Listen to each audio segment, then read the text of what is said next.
सबको जय मसीह की। परमेश्वर के महान नाम की स्तुति हो।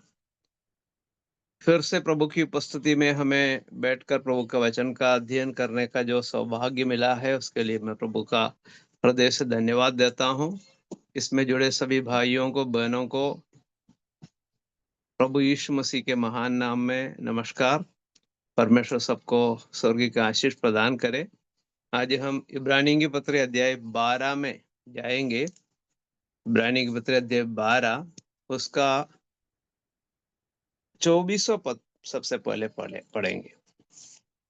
इब्रानी की पत्री अध्याय 12 का 24।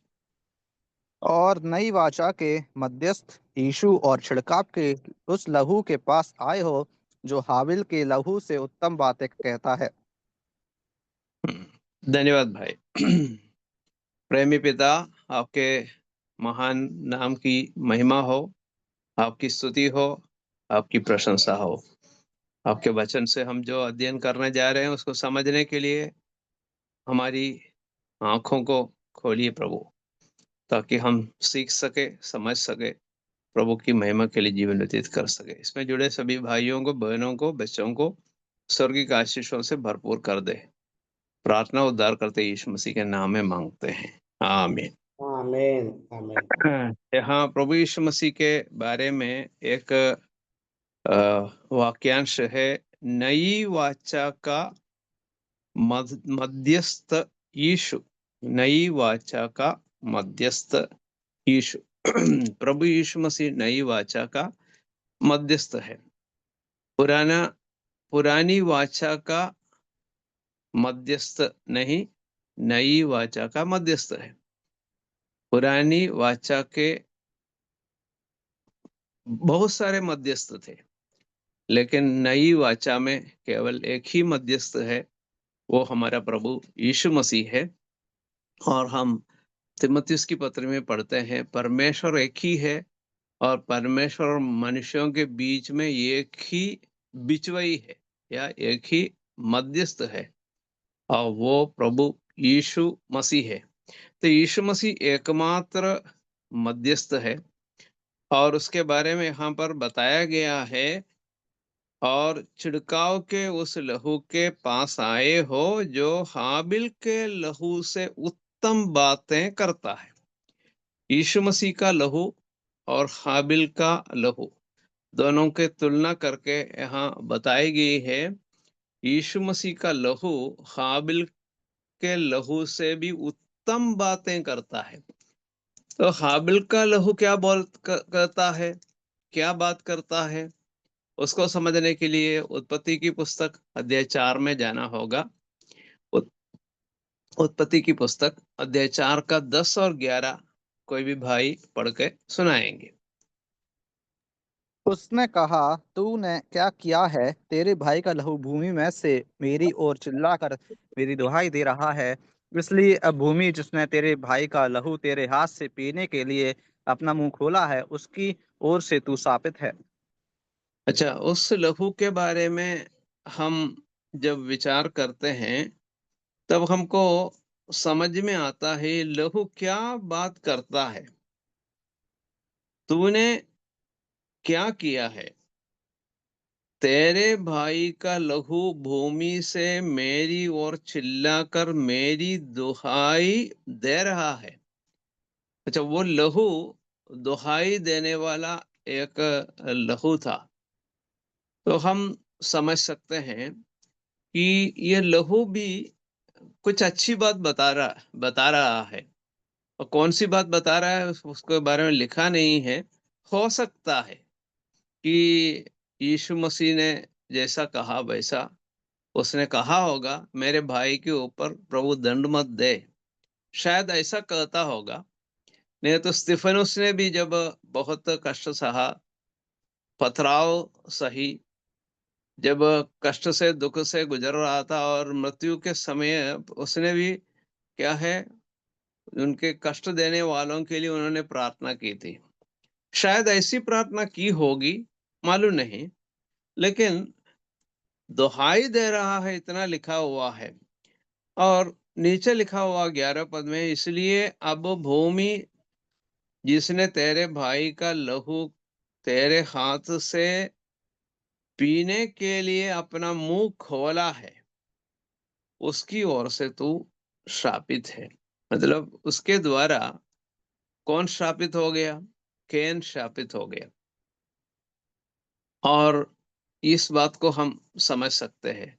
तो मेरे विचार में ये जो उनका लहू जो है अपने भाई के विरुद्ध में बोलने वाला लहू है, ऐसा मैं विचार नहीं करता। उसकी हित के लिए बोलने वाला एक लहू था, ऐसा हम विचार कर सकते हैं। लेकिन यीशु मसीह के लहू के बारे में हम पढ़ते हैं, यीशु मसीह का लहू उससे भी उत्तम बातें करता है, ऐसा हम इब्रानी की पत्री में पढ़ते हैं। और यीशु मसीह के लहू के बारे में जब हम विचार करते हैं, यीशु मसीह की क्रूस की मृत्यु का हम स्मरण करते हैं। यीशु मसीह ने अपने शत्रुओं के लिए, अपने सताने वालों के लिए प्रार्थना की और कहा, हे पिता, इन्हें क्षमा कर।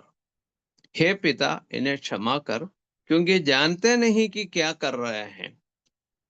तो यीशु मसीह जो है एक सिद्ध व्यक्ति, पाप रहित व्यक्ति, जिसने प्रार्थना की, पिता इन्हें क्षमा कर। और उस बात को हम समझ सकते। इतना ही नहीं, प्रभु यीशु मसीह ने एक डाकू को स्वर्ग का भागीदार भी बनाया उस क्रूस पर से।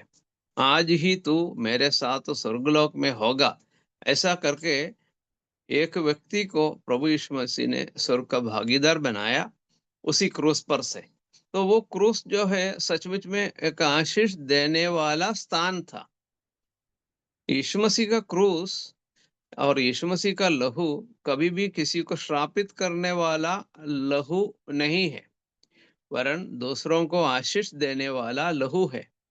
और आशीष देने वाला क्रूस है। किसको? जो उस पर विश्वास करता है। यीशु मसीह का लहू सब सारी मानव जाति के लिए बहाया गया। यीशु मसीह की क्रूस की मृत्यु सारी मानव जाति के लिए हुआ। लेकिन हम जानते हैं केवल विश्वास करने वालों को ये सौभाग्य मिलता है, ये आशीष मिलती है कि यीशु मसीह के द्वारा मुझे स्वर्ग प्राप्ति हुई है या मिली है। तो ये जो आशीष प्रभु के प्रभु की ओर से एक व्यक्ति को प्राप्त होती है।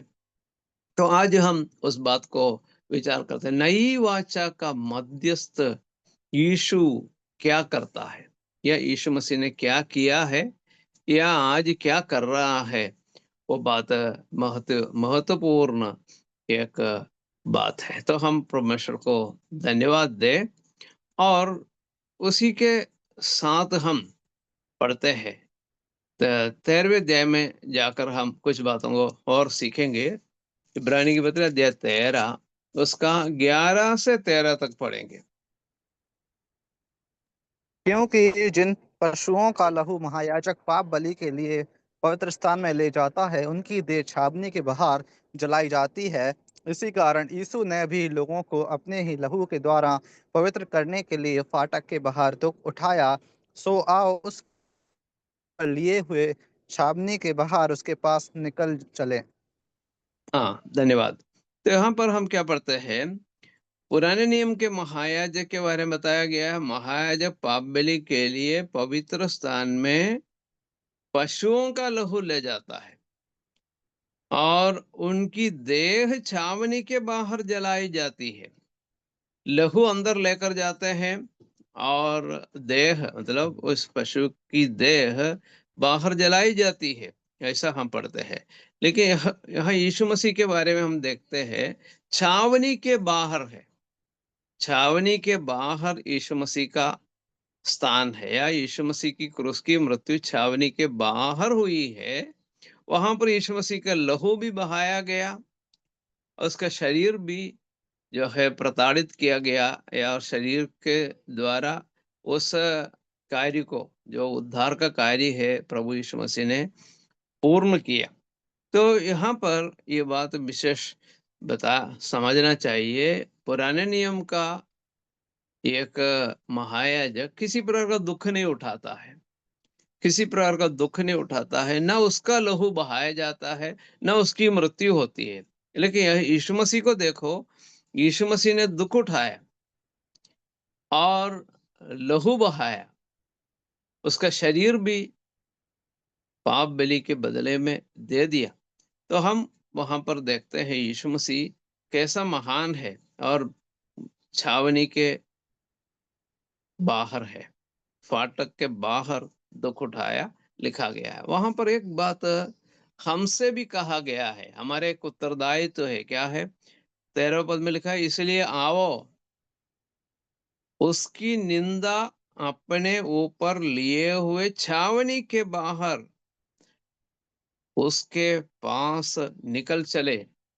जहां पर यीशु मसीह दुख सहा है, जहां पर यीशु मसीह ने कष्ट सहा है, जहां पर उसकी मृत्यु हुई है, वहां पर हम भी चले जाए यीशु मसीह के से मेल खाने के लिए।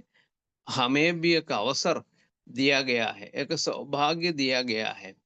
तो हम इस बात को जानकर खुश हो जाए, और हमारे जीवन में भी कुछ निंदाएं, कुछ परेशानियां, कुछ दुख वगैरह होते हैं, उस समय हमें भी ये बात याद रखना है, मेरे प्रभु यीशु मसीह के साथ भी लोगों ने कष्ट पहुंचाया, मेरे प्रभु के साथ भी दुख का एक अवसर हुआ, मेरे प्रभु की भी मृत्यु हुई। इस बात को याद करें तो आप भूल जाएंगे, आपके जीवन में जो कष्ट आते हैं, जो दुख आते हैं, लोग आपकी निंदा करते हैं, लोग आपके ऊपर आरोप लगाते हैं, गाली बकते हैं या कष्ट पहुंचाते हैं, तब आपके दुख मिट जाएंगे यीशु मसीह को देखकर, और यीशु मसीह के क्रूस की मृत्यु को देखकर। और हमारा स्थान अंदर नहीं बाहर है, मतलब छावनी के अंदर नहीं है, छावनी के बाहर है। गांव के अंदर नहीं है, गांव के अंदर आपका अपमान करते होंगे, या आपके समाज के लोग आपके अपमान करते होंगे, परिवार के लोग अपमान करते होंगे, लेकिन समझ लेना हमारा स्थान वहां पर नहीं है, हमारा स्थान बाहर है, प्रभु यीशु मसीह के पास है। इसलिए यहाँ लिखा है, क्या है? उसके पास चले। उसके पास, छावनी के बाहर उसके पास निकल चले, उसके पास से, यीशु मसीह के पास से मेरा और आपका स्थान। घर के अंदर नहीं, समाज के अंदर नहीं, गांव के अंदर नहीं, यीशु मसीह के पास से आपका स्थान। वो बात भी आपको तसल्ली देने वाली एक बात ठहरेगी। तो इसलिए प्रभु सहायता करे कि आप यीशु मसीह के दुखों को, कष्टों को, मृत्यु को, अपमान को हमेशा याद रखें, और आपके अपमान और दुख और कष्टों को तुलना करके देखें, तो आपको हमेशा इस बात को समझ में आएगा कि आपका दुख प्रभु यीशु मसीह के दुख से बहुत ही कम है, मामूली है। ये बात आपको समझ में आएगा।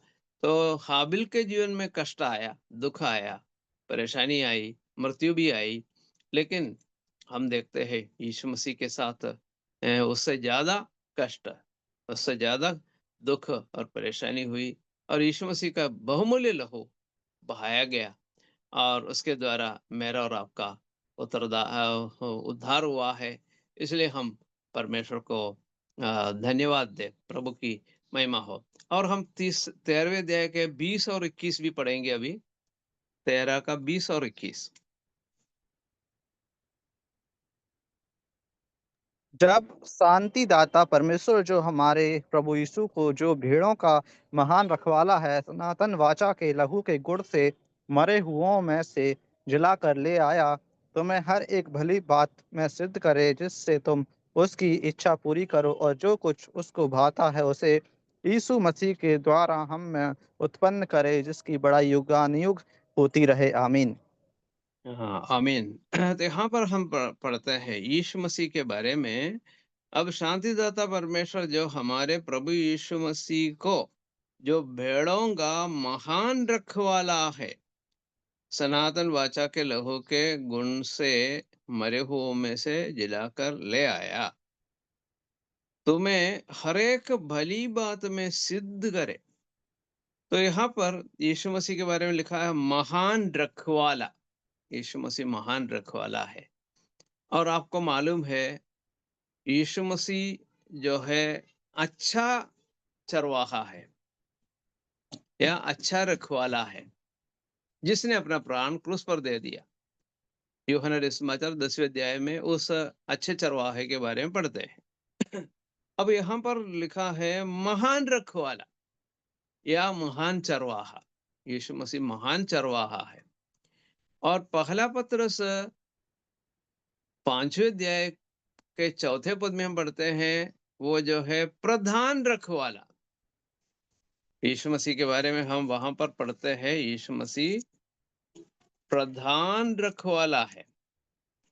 तो एक बार हम उस पद को थोड़ा पढ़ के देख लेते हैं। पहला पत्रस अध्याय 5 का 4। और जब प्रधान रखवाला प्रकट होगा तो तुम्हें महिमा का मुकुट दिया जाएगा जो मुरझाने का नहीं। और हम प्रधान रखवाला, देखो 3 प्रकार का प्रयोग है। एक अच्छा रखवाला, दूसरा जो है महान रखवाला, तीसरा है प्रधान रखवाला। तो तीनों का क्या अर्थ है, क्या अर्थ का भेद है? यीशु मसीह अच्छा रखवाला या अच्छा चरवाहा है, उसका अर्थ है वो जीवन देने वाला चरवाहा है। प्रभु ने कहा मैं अच्छा चरवाहा मैं हूं, और अच्छा चरवाहा भेड़ों के लिए अपना प्राण देने वाला है। तो यीशु मसीह के क्रूस की मृत्यु को वो बात दर्शाती है। अच्छा, फिर हम क्या पढ़ते हैं? महान रखवाला। आज यीशु मसीह महान रखवाला है। स्वर्ग में हमारे लिए महायाजकीय सेवा करने वाला महान रखवाला। अच्छा, तो प्रधान रखवाले का अर्थ क्या होता है? प्रधान रखवाले का अर्थ होता है जो प्रकट होने वाला रखवाला। उसके बारे में हमने पहला पत्रस 5 का 4 में अभी पढ़ के सुना। जब प्रधान रखवाला प्रकट होगा, तो प्रकट होने पर यीशु मसीह प्रधान रखवाला है और वो प्रतिफल देने के लिए आने वाला है। तो 3 प्रयोग मन में याद रखें। और भजन संहिता 22, 23 और 24, इन तीनों भजनों को हम इसमें से मिलाकर विचार कर सकते हैं। भजन संहिता 22 में प्रभु यीशु मसीह अच्छा चरवाहा है। और भजन संहिता 23 में यीशु मसीह महान चरवाहा है। और भजन संहिता 24 में यीशु मसीह प्रधान चरवाहा है। ठीक है, तो एक और बार विचार करें। भजन संहिता 22 में यीशु मसीह जो है भविष्यवक्ता है। भजन संहिता 23 में यीशु मसीह महायाजक है। और भजन संहिता 24 में यीशु मसीह राजाओं का राजा और प्रभुओं का प्रभु है।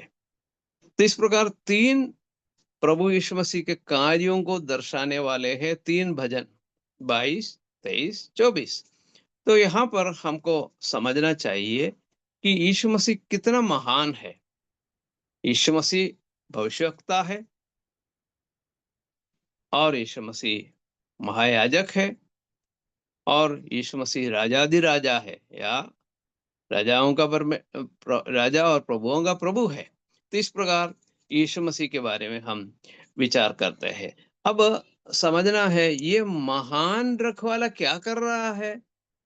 वो स्वर्ग में मध्यस्थता कर रहा है, हमारे लिए विनती कर रहा है।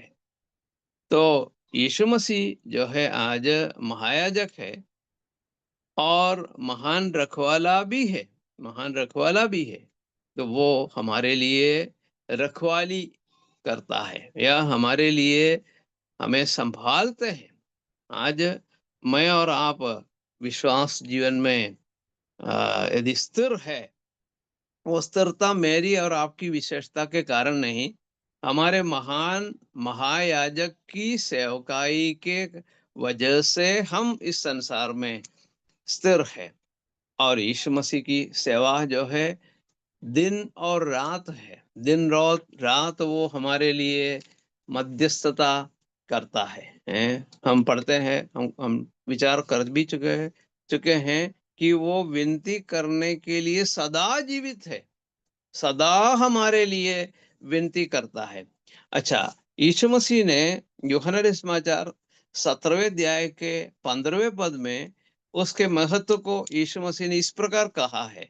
यूहन्ना 17 का 15, उसको हम पढ़ के देख लेते हैं, वहां पर क्या लिखा है। मैं यह विनती नहीं करता कि तू उन्हें जगत से उठा ले, परंतु यह कि तू उन्हें उस दुष्ट दृष्टि से बचाए रख। हाँ, उस दुष्ट से बचाए रख, है ना। तो वहां पर यीशु मसीह क्या बोल रहे हैं? दुष्ट से बचाए रखना, ये विनती कर रहे हैं। मैं यह विनती नहीं करता कि तू उन्हें जगत से उठा ले। यीशु मसीह शिष्यों के लिए प्रार्थना क्या कर रहे हैं? जगत से उठाने के लिए प्रार्थना नहीं कर रहे हैं। फिर किस बात के लिए प्रार्थना कर रहे हैं? परंतु ये कि तू उन्हें इस उस दुष्ट से बचाए रख, दुष्ट से या शैतान से बचाए रखने के लिए विनती कर रहे हैं। स्वर्ग में ये काम यीशु मसीह आज कर रहे हैं, दुष्ट से हमें बचा के रखने का काम प्रभु यीशु मसीह कर रहे हैं। मध्यस्थता या यीशु मसीह के महायाजकीय सेवा का महत्व ये है। यदि यीशु मसीह ऐसा सेवा नहीं करते तो हम दुष्ट के चुंगल में फंस जाते, शैतान हमारे ऊपर हावी हो जाता। लेकिन आज दुष्ट से बचाए रखने का काम यीशु मसीह करता है। अच्छा, उस बात को समझने के लिए प्रकाशित वाक्य से भी एक पद हमको पढ़ के सुनना है। प्रकाशित वाक्य अध्याय 12 में हम जाएंगे। 12 का 10वां पद पढ़ के देख लीजिए। 12 का 10।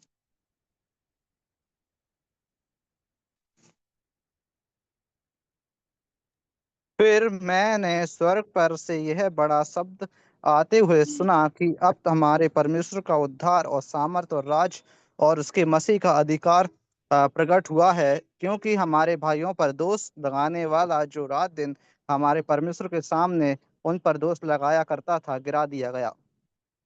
अच्छा, कब वो दोष लगाता है?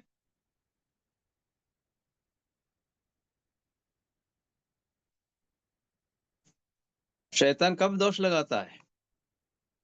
बोलिए।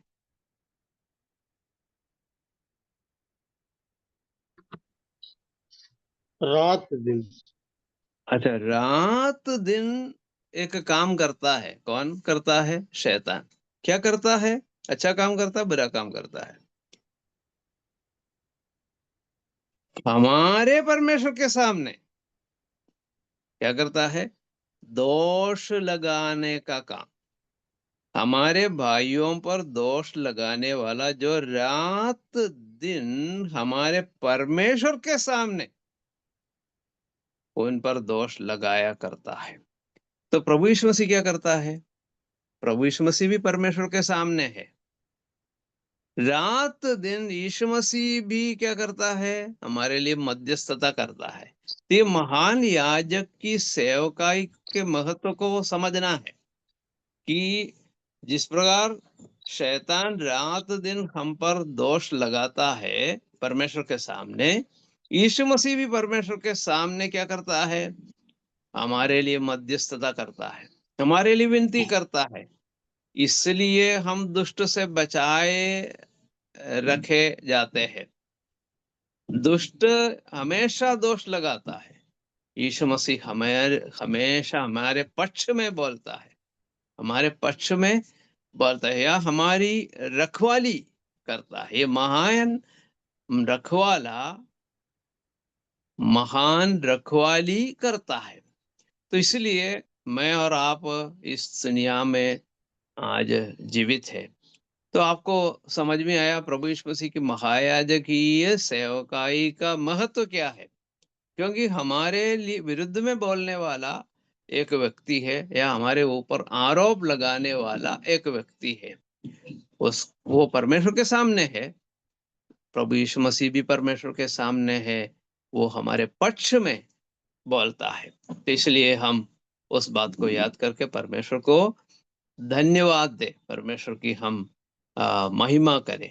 तो यीशु मसीह के द्वारा हम सिद्ध हो जाएंगे। ये हम इब्रानी की पत्री अध्याय 20 के 21 में हम पढ़ते हैं, तुम्हें हर एक भली बात में सिद्ध करे, हर एक भली बात में सिद्ध करने का काम प्रभु यीशु मसीह की महायाजकीय सेवकाई के फल स्वरूप होता है। तो इसलिए यीशु मसीह के महायाजकीय सेवा बहुत ही महत्वपूर्ण है, ये बात हमको समझ में आता है। तो यीशु मसीह ने मेरे लिए और आपके लिए क्या किया है और क्या करने वाले हैं, क्या करने वाले। रोमी की पत्री 8 का 34 में ये दोनों बात बताई गई है कि हमारे लिए प्रभु यीशु ने क्या किया, अब क्या कर रहे हैं, उसके बारे में लिखा हुआ है। रोमी की पत्री अध्याय 8 का 34। फिर कौन है जो दंड की आज्ञा देगा? मसीह वह है जो मर गया वरन मुर्दों में से जी भी उठा और परमेश्वर की दाहिनी ओर है और हमारे लिए निवेदन भी करता है। हाँ, प्रभु यीशु मसीह ने क्या किया?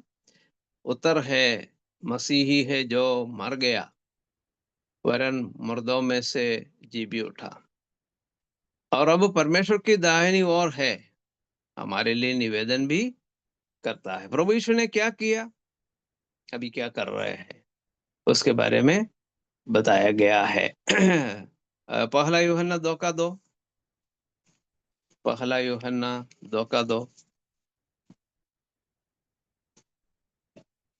और वही हमारे पापों का प्रायश्चित है, जो और केवल हमारे ही नहीं वरन सारे जगत के पापों का भी। हाँ, हमारे पापों का प्रायश्चित है यीशु मसीह, केवल हमारे ही नहीं वरन सारे जगत के पापों का भी प्रायश्चित है। यीशु मसीह जो है सारे जगत के पापों का प्रायश्चित है, हमारे लिए है। सबसे पहली बात है, हमारे लिए प्रायश्चित है। और उनकी सेवकाई का जो समय सीमा भी बताई गई है, कब तक प्रभु यीशु मसीह ये सेवा करते रहेंगे, उसके बारे में भजन संहिता 110 में लिखा है। भजन संहिता 110 का पहला पद भी फिर चौथा पद भी, दोनों पदों को हम पढ़ेंगे। भजन संहिता 110 उसका पहला पद भी पढ़ेंगे, फिर चौथा पद भी। मेरे प्रभु से यहोवा की वाणी यह है कि तुम मेरे दाहिने हाथ बैठ जब तक मैं तेरे शत्रुओं को तेरे चरणों की चौकी ना कर दूं। यहोवा ने शपथ खाई और ना पछताएगा कि तू मेल्कीसेदेक की रीति पर सर्वदा का याजक है। हाँ, सर्वदा का याजक यीशु मसीह की सेवकाई की सीमा हम देखते हैं, सर्वदा का याजक है। लेकिन वहां पर 110 के पहले पद में बताया गया है, तू मेरे दाहिनी और या दाहिने हाथ बैठ जब तक मैं तेरे शत्रुओं को तेरे चरणों की चौकी ना कर दो, शत्रुओं को तेरे चरणों की चौकी ना कर दो। मतलब ये जो सेवा यीशु मसीह कर रहे हैं, शत्रुओं को अपने चरणों की चौकी करने का अ, समय है। देखो, ये प्रभु अपने अपनी सेवकाई अपने तरीके से करते हैं, जिसके द्वारा प्रभु की महिमा होती है। लोगों ने यीशु मसीह से कहा, यदि तू परमेश्वर का पुत्र है तो क्रूस पर से उतरा, हम विश्वास करेंगे। लेकिन यीशु मसीह परमेश्वर का पुत्र है, उसका उस सच्चाई को प्रमाणित करने के लिए यीशु मसीह क्रूस पर से उतर के प्रमाणित नहीं किया, वरन मरे हुओं में से जीवित हो उठकर उसको प्रमाणित किया। ये परमेश्वर की महिमा है। जैसे शैतान कहता है, अब जैसा मनुष्य सोचता है वैसा प्रभु कार्य नहीं करते हैं। तो चरणों की चौकी करने का जो समय परमेश्वर ने ठहराया है, और उस दौरान प्रभु यीशु अपनी सेवा को जारी रखते हैं। यीशु मसीह चाहते तो शैतान को पल भर में नाश कर सकता है, पल भर में नाश कर सकता है, लेकिन परमेश्वर जो है अनुमति देता है, अवसर देता है। एक समय सीमा परमेश्वर ने रखी है, और समय सीमा जब खत्म होंगे तब शैतान और उसके दूतों को हमेशा की आग में फेंक देंगे, फिर शैतान नहीं रहेगा। तो शायद हम सोचेंगे, अरे आज शैतान नहीं होता तो कितना अच्छा होता, है ना, शैतान के दूत नहीं होता तो कितना अच्छा होता, या दुष्ट आत्माएं नहीं होती तो कितनी अच्छा होता, ऐसा हम शायद सोचते हैं। लेकिन प्रभु ऐसा नहीं करते। प्रभु के अपने कार्य का एक समय है, समय सीमा भी है। उस समय प्रभु करेंगे, ये बात हमको समझ में आना चाहिए। जब प्रभु यीशु मसीह इस संसार में आया, संसार में आया तो प्रभु यीशु मसीह के बारे में पढ़ते, यीशु मसीह के 3 प्रकार के कार्य है, आप सब जानते हैं। क्या क्या कार्य? एक, यीशु मसीह जो है भविष्यवक्ता है। दूसरा, यीशु मसीह याजक है। तीसरा है, यीशु मसीह राजा है। ये 3 बात। अच्छा, तो यीशु मसीह जब पहली बार आया तो ज्योतिषी लोग आए या बुद्धिमान लोग आए, पूर्व से बुद्धिमान लोग आए, या ज्योतिषी हिंदी शब्द इस्तेमाल किया है, ज्योतिषी शब्द इस्तेमाल किया है, उससे हटकर हम बुद्धिमान लोग शब्द भी इस्तेमाल कर सकते हैं। वॉइसमैन, इंग्लिश में वॉइसमैन है। तो बुद्धिमान लोग आए, और आकर उन्होंने क्या किया? दंडवत किया, आपको मालूम है। और क्या क्या चढ़ाया, पढ़ के देख लेते हैं। मत्ती 2:11 में बताया गया है क्या क्या उनके लिए चढ़ाया। और उस घर में पहुंचकर उस बालक को उसकी माता मरियम के साथ देखा और मुंह के बल गिरकर उसे प्रणाम किया और अपना अपना यल्ला खोलकर उसे सोना और लोबान और गंधरस की भेंट चढ़ाई। अच्छा, 3 चीजें है, सोना है, लोबान है, और गंधरस है। एक और पदा पढ़ के देख लीजिए यशायाह की पुस्तक से। यशायाह 60:6 पढ़िए। यशायाह की पुस्तक 60:6। तेरे देश में ऊंटों के झुंड और मिद्यान और एपा देशों की सड़ानियां इकट्ठी होगी। शिवा के सब लोग आकर सोना और लोबान भेंट लाएंगे और यहोवा का गुणगान आनंद से सुनाएंगे। अच्छा, आप बताइए भैया, अभी ये कौन कौन सा चढ़ाया अभी 60:6 में?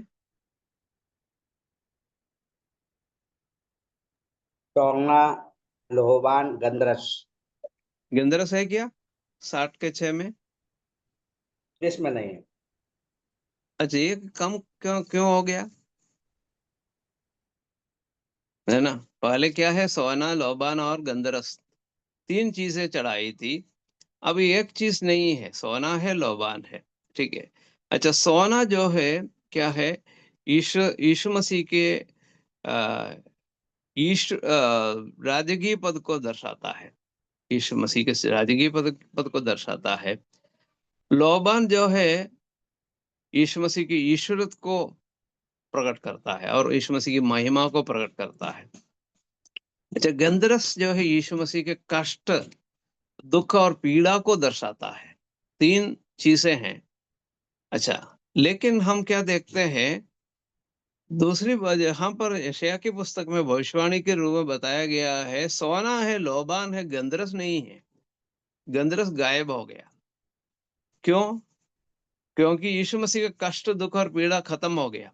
अब अगली बार जब प्रभु यीशु मसीह प्रकट होंगे, कष्ट और दुख और पीड़ा सहने के लिए नहीं आएंगे, वरन जो है यीशु मसीह अपनी बड़ी महिमा के साथ आने वाले हैं। राजाओं का राजा और प्रभुओं का प्रभु होकर आने वाले हैं। तो हम क्या देखते हैं? उस समय सोना है, क्योंकि वो राजाओं का राजा और प्रभुओं का प्रभु है। और यीशु मसीह बड़ी महिमा के साथ आने वाले हैं, तो इसलिए लोबान भी है। दो चीज है, एक चीज अब नहीं है। तो यीशु मसीह आने वाले हैं, तो कष्ट और दुख और पीड़ा हमेशा के लिए समाप्त हो गया है। और सोना यीशु मसीह के राजत्व को दर्शाता है। यीशु मसीह राजा है और अभी भी वो राजा है। और आज प्रभु यीशु मसीह महायाजक है ना। आज भी यीशु मसीह महायाजक की सेवा कर रहे हैं, और वो सनातन काल के लिए महायाजक है, सदा के लिए महायाजक है, ऐसा बताया भी गया है। कलीसिया के संबंध में देखा जाए, यीशु मसीह के दूसरे आगमन पर ये जो सेवा समाप्त हो जाएगी, फिर आगे को वो सेवा नहीं करेंगे। प्रभु यीशु मसीह जब हमको लेने के लिए आएंगे, वहां कलीसिया के लिए जो ये सेवा है हमेशा के लिए समाप्त हो जाएगी। फिर बड़ी महिमा के साथ हम यीशु मसीह को देखेंगे और प्रभु के साथ हमेशा के लिए रहेंगे भी। हम पढ़ने जा रहे हैं कुलुस्सियों की पत्री। कुलुस्सियों की पत्री अध्याय 3, उसका 1 से 4 तक हम पढ़ेंगे। कुलुस्सियों की तो पत्री अध्याय 3 का 1 से 4। जब तुम मसीह के साथ जलाए गए तो स्वर्गीय वस्तुओं की खोज में रहो, जहां मसीह वर्तमान है और मसीह की दाहिनी ओर बैठा है। पृथ्वी पर की नहीं परंतु स्वर्गीय वस्तुओं पर ध्यान लगाओ, क्योंकि तुम तो मर गए और तुम्हारा जीवन मसीह के साथ परमेश्वर में छिपा हुआ है। जब मसीह जो हमारा जीवन है प्रकट होगा, तब तुम भी उसके साथ महिमा सहित प्रकट किए जाओगे। अच्छा, तो हम विश्वासियों के लिए एक आशा है ना। अब यीशु मसीह क्या कर रहा है, अभी क्या करने जा रहे हैं, है ना। वहां पर लिखा है परमेश्वर के दाहिनी ओर बैठा है। पहले पद में हम पढ़ते हैं परमेश्वर की दाहिनी ओर बैठा है। अच्छा, फिर चौथे पद में लिखा गया है जब मसीह जो हमारा जीवन है प्रकट होगा, तुम भी उसके साथ महिमा सहित प्रकट किए जाओगे। भविष्य में क्या होने वाला है, यहाँ पर यीशु मसीह के साथ हमारा परमेश्वर में हमारा जीवन छिपा हुआ है। इसके तीसरे पद में हम पढ़ते हैं तुम जो मर गए और तुम्हारा जीवन मसीह के साथ, तुम्हारा जीवन मसीह के साथ परमेश्वर में छिपा हुआ है।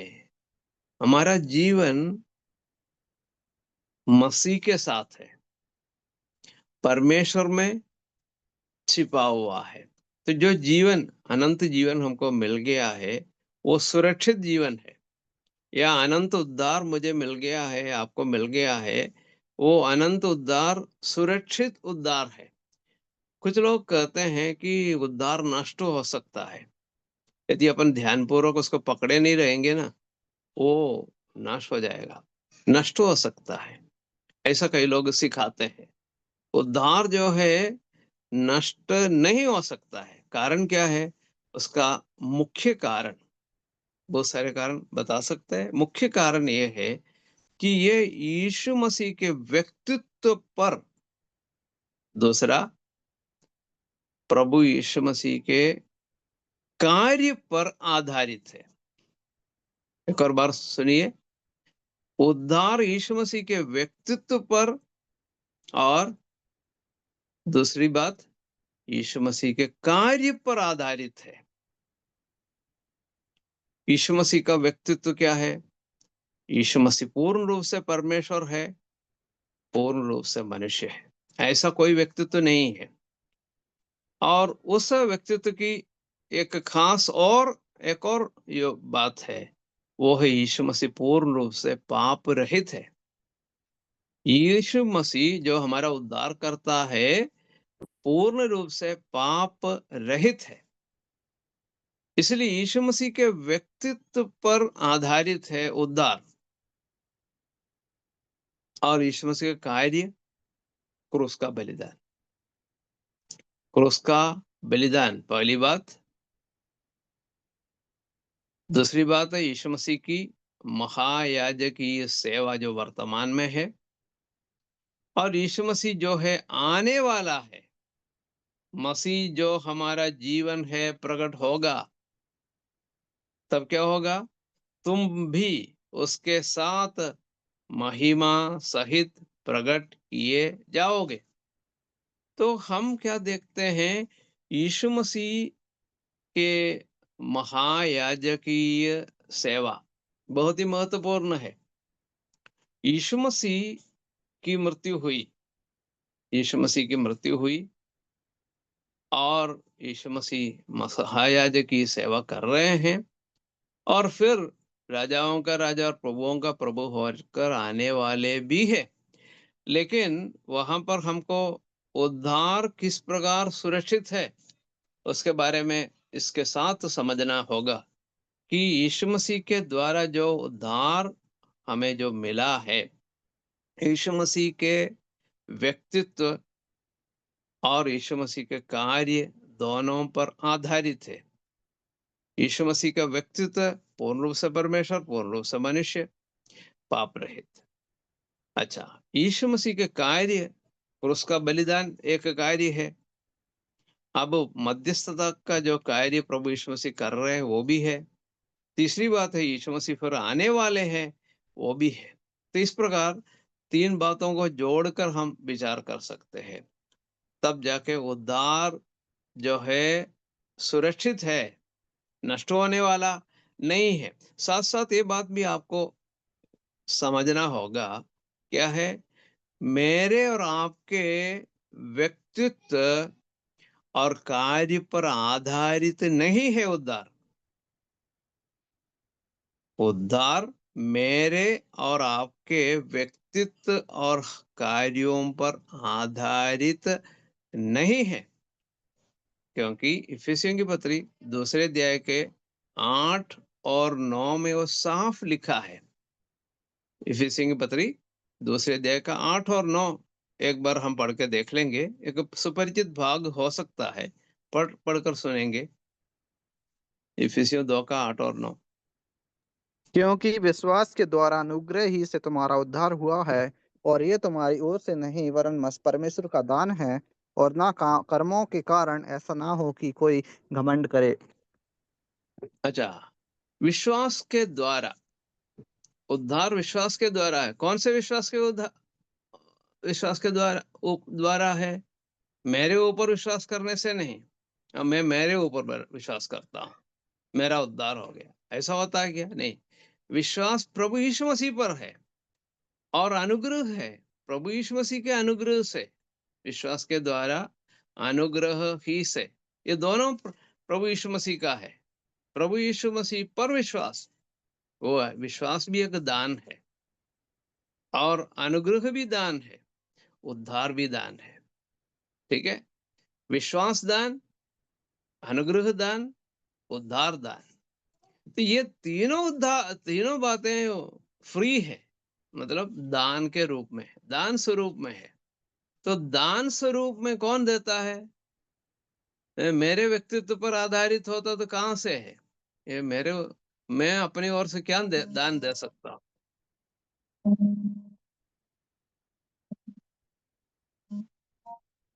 मैं क्या दान दे सकता हूँ? मैं दान दान नहीं दे सकता। मैं दान नहीं दे सकता। तो दान जो है प्रभु यीशु मसीह का है ना? हम पढ़ते हैं, आपकी मजदूरी तो मृत्यु है, परंतु परमेश्वर का वरदान हमारे प्रभु मसीह यीशु में अनंत जीवन है। तो दान में उद्धार आपको मिल गया, क्या आप उसको खो सकते हैं क्या? नष्ट कर सकते हैं क्या? नहीं, नष्ट नष्ट कर सकते हैं। तो परमेश्वर ने उसको दान स्वरूप आपको दिया है। और फिर बताया है कि क्या मेरे और आपके कर्मों के कारण हुआ क्या उद्धार? नहीं, न कर्मों के कारण, न कर्मों के कारण, ऐसा ना हो कि कोई घमंड करे। तो कर्मों के, मेरे और आपके कर्मों के कारण भी नहीं, यीशु मसीह के कर्मों के आधार पर है। तो इसलिए मेरा और आपका उद्धार में कोई भी स्थान नहीं है, या कोई कार्य भी नहीं है कि मेरे और आपके व्यक्तित्व के कारण, मेरे और आपके परिश्रमों के कारण ये उद्धार हुआ है। ऐसा नहीं कर सकते। यदि ऐसा हुआ होता तो उद्धार नष्ट हो सकता है, क्योंकि आपने कमाया ना, उद्धार आपने कमाया, आपने खोया भी, लेकिन उद्धार कमाया आपने नहीं, प्रभु ने आपको उद्धार दिया है। तो प्रभु का है ना। हम भजन संहिता में भी पढ़ते हैं, योना की पुस्तक में भी पढ़ते हैं, उद्धार यहोवा से होता है, या उद्धार परमेश्वर से होता है। तो परमेश्वर से है उद्धार, हमसे नहीं है कि नष्ट हो जाए। मैं यदि पकड़ा नहीं रहूं, मैं एक पवित्रता का जीवन व्यतीत नहीं करूं, तो नष्ट हो सकता है, ऐसा कई लोग सिखाते हैं। हमें पवित्र जीवन जीना है। पवित्र जीवन जीना इसलिए नहीं कि हमारा उद्धार जो है नष्ट ना हो जाए, इसलिए पवित्रता का जीवन। पवित्रता का जीवन जीना एक सौभाग्य है, उत्तरदायित्व से बढ़कर एक सौभाग्य है। ठीक है। तो उद्धार को पाना, नष्ट करना, ये सब मेरे और आपके हाथों में नहीं है, यीशु मसीह में आधारित है। इसलिए इस बात को हम समझ लें और प्रभु के लिए अपना जीवन व्यतीत करें। तो यहाँ पर हमने देखा कि यीशु मसीह जो है परमेश्वर की दाहिनी ओर है। मसीह विद्यमान है और परमेश्वर की दाहिनी ओर बैठा है। और अब हमारा जीवन प्रभु यीशु मसीह के साथ परमेश्वर में छिपा हुआ जीवन है। और अब यीशु मसीह प्रकट होने वाला है। जब मसीह जो हमारा जीवन है प्रकट होगा, तुम भी उसके साथ महिमा सहित प्रकट किए जाओगे। तो आपको और मुझे ये समझना होगा कि आज यीशु मसीह की महायाजकी ये सेवा कितना महत्वपूर्ण है। और यीशु मसीह अब राजाओं का राजा और प्रभुओं का प्रभु होकर प्रकट होने वाला है, वो भी कितना महत्वपूर्ण बात है। उस समय पलक मारते ही मुर्दों का जी उठना होगा, पल भर में। और हम जो जीवित और बचे रहेंगे, उनके साथ बादलों पर उठा लिए जाएंगे कि हवा में प्रभु से मिले। और इस रीति से हम हमेशा प्रभु के संग रहेंगे। तो ये जो आशा प्रभु ने हमें दी है, तो इसलिए हम आशावान होकर अपना जीवन व्यतीत करें। प्रभु में पूरा पूरा आशा रखते हुए हम अपना मसीह जीवन व्यतीत करें।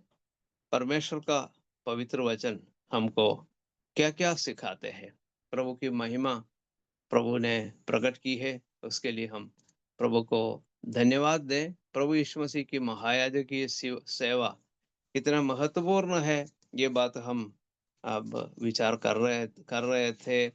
प्रभु की महिमा हो।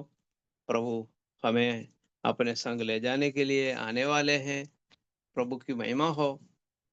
ये जो पदवी परमेश्वर ने दी है, यीशु मसीह की महायाजकी ये सेवा अब जारी है, और प्रभु यीशु मसीह के दूसरे आगमन तक वो जारी भी रहेगा। जब वो प्रकट होगा, तब हम भी महिमा सहित प्रकट किए जाएंगे।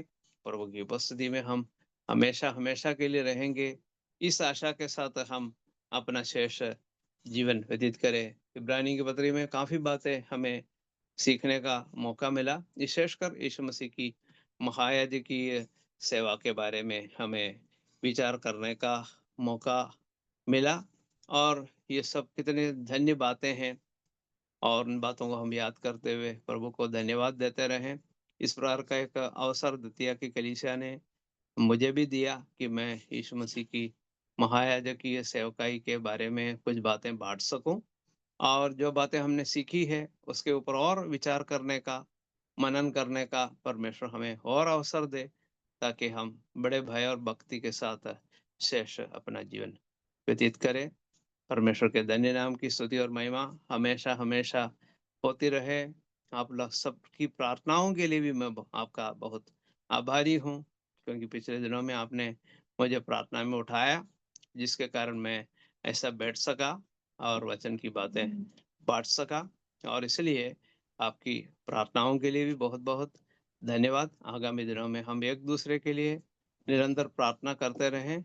परमेश्वर हम सबकी सहायता करें। प्रभु के नाम की महिमा हो। ये जो अध्ययन यहाँ पर समाप्त होता है और आप लोग इसके ऊपर और विचार करते रहिए, मनन करते रहिए।